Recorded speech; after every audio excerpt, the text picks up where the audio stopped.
ഭാവത്തൊന്നുമില്ല എന്ന് വെച്ചാൽ ഇപ്പോൾ നായകൻ്റെ ഇൻട്രഡക്ഷൻ വലുതായിട്ട് കാണിക്കുന്നോ മറ്റേ അഞ്ചോ ആറും പാട്ടോ അങ്ങനെയൊന്നുമില്ല. ഇതൊരു മാസ് സിനിമയാണ്. എന്നാലും നന്നായിട്ട് ധനുഷ് അത് കൈകാര്യം ചെയ്ത് അടിപൊളിയായിട്ടാണ് കൈകാര്യം ചെയ്തിരിക്കുന്നത്. ഒരു എൻ്റർടൈനറാണ് പടം, മാസ് ഒരു എൻ്റർടൈനർ, നല്ലപോലെ കണ്ടിരിക്കാം, ഒരു മടുപ്പുമില്ല. പക്ഷേ ശകലം ഇത് നീണ്ടുപോയി. ഒരു 3 മണിക്കൂർ പടമുണ്ട്. ഒരു 2:45 കുഴപ്പമില്ലായിരുന്നു.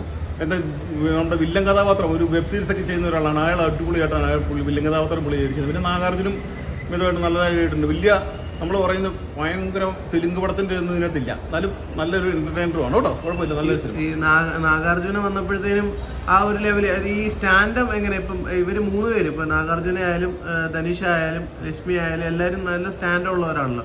ആ രീതി ഒരു സ്റ്റാർ വാല്യൂ ഇല്ല. ഞാൻ പറഞ്ഞ പടം തെലുങ്കിന്റെ വലിയ അതിഭാവത്ത് ഇതൊന്നും ഇതിനകത്തില്ല. എന്ന് വെച്ചാൽ നല്ലൊരു നമുക്ക് മടുപ്പില്ലാതെ കണ്ടുകൊണ്ടിരിക്കാൻ നല്ലൊരു പടമാണ്. ധനുഷ് മിതമായിട്ട് ധനുഷിന്റെ റേഞ്ച് അറിയാലോ, ആ റേഞ്ച് ധനുഷ് നന്നായിട്ട് പടം ചെയ്തിട്ടുണ്ട്. അതായത് പറഞ്ഞു വെക്കുന്നത് സ്റ്റാൻഡും അങ്ങനെ ഇല്ല, അങ്ങനെ ഇല്ല. അത് എന്ന് വെച്ചാൽ മിതമായിട്ട് ഒരു നല്ലൊരു എന്റർടൈനർ തെലുങ്ക് സിനിമ, ഒരു മാസ് പടം. അതങ്ങനെ വലിയ ഭയങ്കര പൊക്കി എടുക്കുന്നോ അങ്ങനെയുള്ളതൊന്നുമല്ല.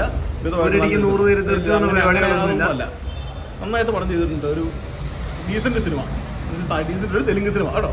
ഓക്കെ.